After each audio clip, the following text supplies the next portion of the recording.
ಹೇಳವ ಏನ ಮತ್ತೆ ಹಂಗೆ ಆಡ್ತಾ ಇದ್ದಾಳ? ಹೌದಾ? ಸರಿ ಸರಿ ಇರು, ನಾನು ಬಂದ್ಬಿಡ್ತೀನಿ. ಸಿದ್ದು, ಭಾನುವ ಅವಳು ಮತ್ತೆ ಹಂಗೆ ಆಡ್ತಾ ಇದ್ದಾಳಂತೆ. ಮನೆಯವರೆಲ್ಲ ಗಾಬರಿ ಆಗ್ಬಿಟ್ಟವ್ರೆ. ನಾನು ಅಲ್ಲಿದ್ರೆ ಹೊಸಿ ಸಮಾಧಾನ ಆಯ್ತಾರೆ. ನಾನಿನ್ ಬರ್ತೀನಿ. ಅಣ್ಣ ಒಂದು ನಿಮಿಷ ಇರು ಮೇಡಮವ್ರೆ, ನಾವು ಅಣ್ಣನ ಜೊತೆ ಹೋಗೋಣವಾ? ಇದ್ರಲ್ಲಿ ನನ್ನನ್ನು ಕೇಳೋದು ಏನಿದೆ ಸಿದ್ದು ಅವರೇ, ನಡೀರಿ ಹೋಗೋಣ. ಸಿದ್ದು, ಬೇಡಕ್ಕಲ್ಲ, ನೀನ್ ಬಂದ್ರೆ ಅಪ್ಪ ಹಿಂಗೆ ಕೋಪ ಬರ್ತದೆ, ಸುಮ್ಮನೆ ದೊಡ್ಡ ರಾಧ ಅಂತ ಆಯ್ತದೆ. ಅದರಿಂದ ನಿಮ್ಮ ಮನ್ಸ್ಗೂ ಬೇಜಾರಾಯ್ತದೆ. ಬೇಡಕ್ಕನಪ್ಪ, ನಾನೇ ನೋಡ್ಕೊತೀನಿ. ಅಣ್ಣ, ಅಕ್ಕನ ಪರಿಸ್ಥಿತಿ ಹಿಂಗಿದೆ ಅಂತ ಗೊತ್ತಾದ್ಮೇಲೆ ನಾವು ಬರ್ದೇ ಹೋದ್ರೆ ಮನುಷ್ಯತ್ವ ಇರುತ್ತೆ ಹೇಳು? ಯಾಕಣ್ಣ, ನಾನು ಆ ಮನೆಯವನೇ ಅಲ್ವೇ? ಅವಳು ನಾನು ಒಡಬಿಡ್ದವಳಲ್ವೇ?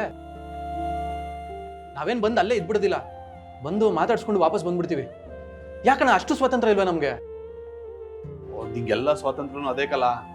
ನೀನ್ ಬರ್ಬೇಡ ಅಂತ ಹೇಳಕ್ ನಂಗೂ ಮನ್ಸು ಬತ್ತಲ್ಲ. ಆದ್ರೆ ನೀನ್ ಅಲ್ಲಿಗೆ ಬಂದ್ರೆ ಖಂಡಿತ ಜಗಳ ಆಗಿ ಆಯ್ತದಕ್ಕಲ್ಲ. ಅದಕ್ಕೆ ಹೇಳ್ತವನಿ, ಬೇಡ, ನನ್ನ ಮಾತು ಕೇಳು. ಭಾವ, ಜಗಳ ಆಗುತ್ತೆ ಅಂತ ನಾವು ಬರ್ದೇ ಹೋದ್ರೆ ತಪ್ಪಾಗುತ್ತೆ. ಇಂಥ ಸಮಯದಲ್ಲಿ ಸಿಂಚನನ್ಗೆ ಸಮಾಧಾನ ಮಾಡೋದು ನಮ್ಮ ಕರ್ತವ್ಯ. ಈ ಪರಿಸ್ಥಿತಿ ಹೀಗಿದೆ ಅಂತ ಗೊತ್ತಿದ್ದು ನಾವು ಬರ್ದೇ ಹೋದ್ರೆ ಅದು ತಪ್ಪಾಗುತ್ತೆ. ದಯವಿಟ್ಟು ನಮ್ಮ ಮಾತು ಕೇಳಿ, ನಾವು ಬರ್ತೀವಿ. ಸರಿ ಕಣವ, ನಿಮ್ ಇಷ್ಟ. ಆಚೆ ಕಾಯ್ತಾ ಇರ್ತೀನಿ, ಬಂದ್ಬಿಡಿ. ಸಿದ್ದು ಅವರೇ, ಒಂದು ನಿಮಿಷ, ನಾನು ಬಂದೆ.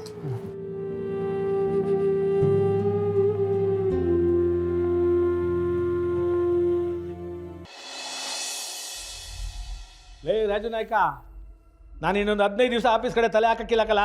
ನನಗೆ ತುಂಬ ಕೆಲಸ ಅದೇ. ನೀನು ಅದೇನೇನು ಕೆಲಸ ಆಯ್ತೋ ಎಲ್ಲ ನೀನು ಮಾಡಿ ಮುಗಿಸು. ನೋಡ್ಕೊಬಳಿ ಆಫೀಸ್ ಕಡೆ. ಬನ್ನಿ ಬೋವಾ. ಅಪ್ಪಯ್ಯ,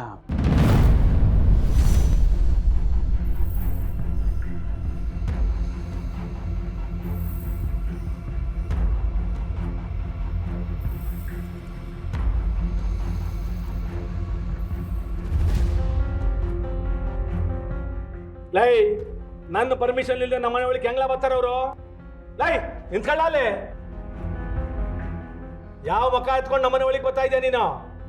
ಈ ಮನೆ ಒಳಗೆ ಬರೋದಕ್ಕೂ ಒಂದು ಯೋಗ್ಯತೆ ಇರಬೇಕು. ಅಯೋಗ್ಯರನ್ನೆಲ್ಲ ಕಟ್ಕೊಂಡು ಈ ಮನೆ ಒಳಗೆ ಬರಬೇಡಾಗಲ್ಲ ನೀನು.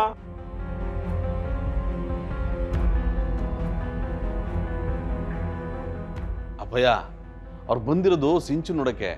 ನೋಡ್ಕೊ ಹೋಗ್ಲಿ ಬಿಡಿಯಪ್ಪಯ್ಯ. ಲೈ, ಹೊಸ ಅಮಿಕಂಡು ನಿಂತ್ಕೊಳ್ಳ ಅಲ್ಲಿ. ನೀನು ಎಲ್ಲದಕ್ಕೂ ಮಧ್ಯ ಅಲ್ಲಾಡ್ಸ್ಕೊಂಡ್ ಬಂದ್ಬಿಡ್ತಾನೆ, ನಂದೆಲ್ಲಿಟ್ಲಿ ನಂದ ಗೋಪಾಲ ಅಂತ. ಲೈ, ಅವನಿಂದ ಎಷ್ಟು ಅವಮಾನ ಪಟ್ಟಿದ್ದಿಲ್ಲ ನಿಂಗೆ ಗೊತ್ತಿಲ್ಲಲ್ಲ? ಲೇ ಸಿದ್ದು, ಇರೋದಾದ್ರೆ ನೀನೊಬ್ಬ ಇಲ್ಲಿರು. ಅವಳನ್ನ ಆಚೆ ಹೋಗ ಕೇಳು.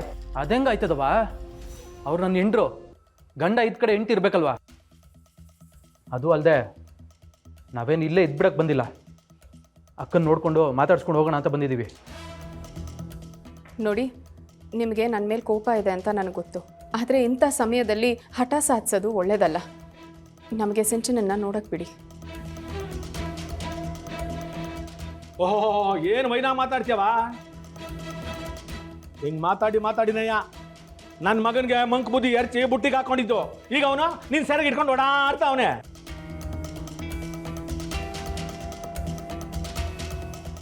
ಅವನ ಜೀವನ ಹಾಳು ಮಾಡಿದ್ದಾಯ್ತು, ಈಗ ನನ್ನ ಮಗಳ ಜೀವನ ಹಾಳು ಮಾಡ್ಬೇಕು ಅಂತಿದ್ದೀರಾ? ಹರೀಶ ನಿನ್ನ ತಮ್ಮ ತಾನೆ, ಹಂಗಂದ್ಮೇಲೆ ಅವನೇ ತಾನೇ ಇದಕ್ಕೆಲ್ಲ ಕಾರಣ.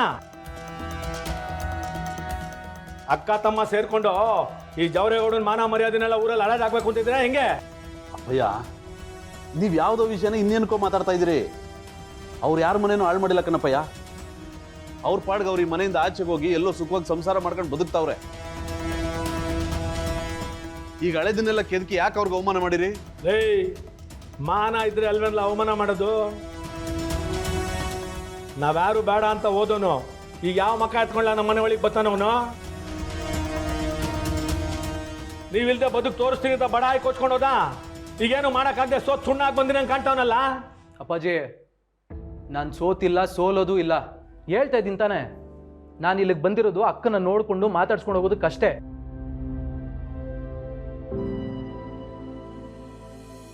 ಅಕ್ಕ ಇಂಥ ಸ್ಥಿತಿಲಿ ಇರ್ಬೇಕಾದ್ರೆ ತಮ್ಮನಾಗಿ ಬಂದು ನೋಡದೆ ಹೋದ್ರೆ ಅದು ಹೆಂಗಿರ್ತದೆ ಹೇಳಿ? ನೋಡಿ, ನಿಮಗೆ ಕೈ ಮುಗಿದು ಕೇಳ್ಕೊತೀನಿ, ಅಕ್ಕನ ನೋಡೋದಕ್ಕೊಂದು ಅವಕಾಶ ಮಾಡಿಕೊಡಿ. ನೋಡು ಸಿದ್ದು, ನಾವೇ ನಿನಗೆ ಬೇಡ ಅಂದಮೇಲೆ ನೀನು ಅವಳನ್ನ ನೋಡೋದು ಬೇಡ. ಬಂದ ದಾರಿಯಲ್ಲೇ ವಾಪಸ್ ಹೋಗಿ. ಈ ಅನಿಷ್ಟನೇನಾದರೂ ಮತ್ತೆ ಒಳಗೆ ಬಿಟ್ಕೊಂಡ್ರೆ ಮತ್ತೇನಾದ್ರೂ ಒಂದು ದೊಡ್ಡ ಕಂಟಕ ಶುರು ಆಗತ್ತೆ. ಇಲ್ಲಿಂದ ಮೊದಲು ತೊಲಗಿ.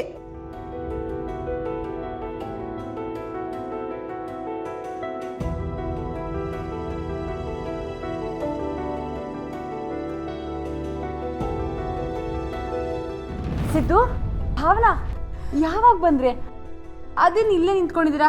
ಬನ್ನಿ ಒಳಗೆ.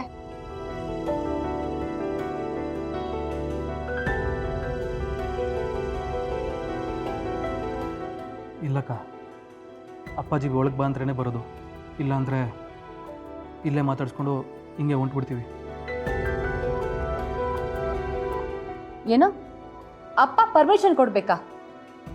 ಅಪ್ಪ ಅವನು ಒಳಗಡೆ ಬಂದರೆ ನಾನು ಇಲ್ಲೇ ಇರ್ತೀನಿ, ಇಲ್ಲಾಂದರೆ ನಾನು ಅವನ ಜೊತೆನೇ ಹೋಗ್ತಿರ್ತೀನಿ.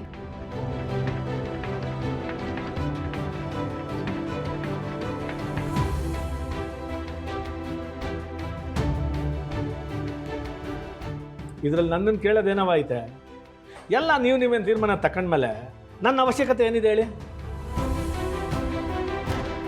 ನಿಮ್ಗೆ ಹೆಂಗೆ ಇಷ್ಟ ಬರುತ್ತೋ ಹಂಗೆ ಮಾಡ್ಕೊಂಡು ಹಾಳಾಗಿ ಹೋಗಿ.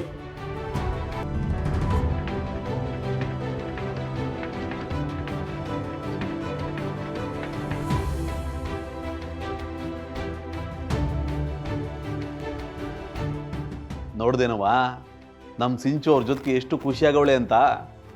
ಹೆಂಗೋ ಅವಳು ಹುಷಾರಾಗ್ಬಿಟ್ರೆ ಅಷ್ಟೇ ಸಾಕು. ಅಷ್ಟು ಈಸಿಯಾಗಿ ನಿಮ್ಮೆಲ್ಲರನ್ನು ಸಂತೋಷವಾಗಿರೋದಕ್ಕೆ ನಾನು ಬಿಟ್ಬಿಡ್ತೀನ? ನೋಡ್ತಾ ಇರಿ ಇನ್ನು ಮುಂದೆ ಏನೇನಾಗುತ್ತೆ ಅಂತ. ಜಾನ್ವಿಯವರೇ, ಒಂದು ಇಂಪಾರ್ಟೆಂಟ್ ಕಾಲ್ ಇದೆ, ಮುಗಿಸ್ಕೊಂಡು ಈಗ ಬಂದೆ. ಹಾಂ,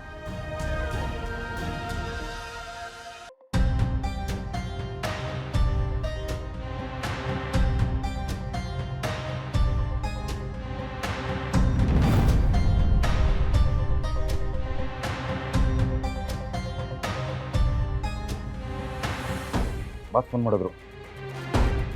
ಹಲೋ, ಹೇಳಿ ಬಾಸ್. ಪ್ರದೀಪ, ನಾನು ಹೇಳೋದನ್ನು ಸರಿಯಾಗಿ ಕೇಳಿಸ್ಕೊ. ಆದಷ್ಟು ಬೇಗ ಹುಡುಗರನ್ನ ಕರ್ಕೊಂಡು ಮನೆ ಹತ್ತಿರ ಹೋಗು. ಸರಿ ಬಾಸ್. ನಾನು ನನ್ನ ಹೆಂಡತಿ ಇಬ್ಬರು ದೇವಸ್ಥಾನಕ್ಕೆ ಬಂದಿದ್ದೀವಿ. ಈಗ ಸದ್ಯ ಮನೆಯಲ್ಲಿ ಬೇರೆ ಯಾರೂ ಇಲ್ಲ. ಅರ್ಥ ಆಯಿತು ಅನ್ಕೋತೀನಿ. Okay boss. ಇವತ್ತೇನಾದರೂ ಹೆಂಗಸು ಮನೆಯಿಂದ ಹೋಗೋ ಪ್ರಯತ್ನ ಪಟ್ಟರೆ ನಿಲ್ಲಿಸಬೇಕಾಗಿರೋ ಜವಾಬ್ದಾರಿ ನಿಂದು. ಸರಿ ಬಾಸ್. ಇವತ್ತು ಆ ಹೆಂಗಸನ್ನ ಮನೆಯಿಂದ ಶಿಫ್ಟ್ ಮಾಡಬೇಕು. ನೀನು ಹುಡುಗರನ್ನೆಲ್ಲ ಕರ್ಕೊಂಡು ಬೇಗ ಮನೆ ಹತ್ತಿರ ಬಾ. ನಾನು ಆದಷ್ಟು ಬೇಗ ರೀಚ್ ಆಗ್ತೀನಿ. ಗೊತ್ತಾಯ್ತಾ? ಸರಿ ಬಾಸ್, ಬರ್ತೀವಿ. ಓಕೆ, ಬರ್ರೋ ಬಾಸ್, ಮನೆಗೆ ಹೋಗೋಣ. ಎತ್ತ ಕಡೆ ಇವತ್ತು ಇದೊಂದು ಕೆಲಸ ಆಗಿಬಿಟ್ರೆ ಜಾನ್ವಿಯವ್ರ ನಂಬಿಕೆ ನಾನು ಉಳಿಸ್ಕೋಬೋದು. ಆಗಲೇ ಒಂದ್ಸಲಿ ಅವ್ರ ನಂಬಿಕೆ ಕಳ್ಕೊಂಡು ತುಂಬ ಕಷ್ಟಪಟ್ಟಿಯ ಜಯಂತ. ಇನ್ನೊಂದು ಸಲ ಏನಾದರೂ ನಂಬಿಕೆ ಕೆಟ್ಟರೆ ಖಂಡಿತ ಅವ್ರನ್ನ ಜೊತೆ ಇರೋದಿಲ್ಲ. ಇಲ್ಲ, ಹೇಗಾದರೂ ಮಾಡಿ ಇವತ್ತು ಮದರ್ ಇಂಡಿಯಾನ ಅಲ್ಲಿಂದ ಶಿಫ್ಟ್ ಮಾಡಲೇಬೇಕು. ನೀನು ಮಾಡಲೇಬೇಕು.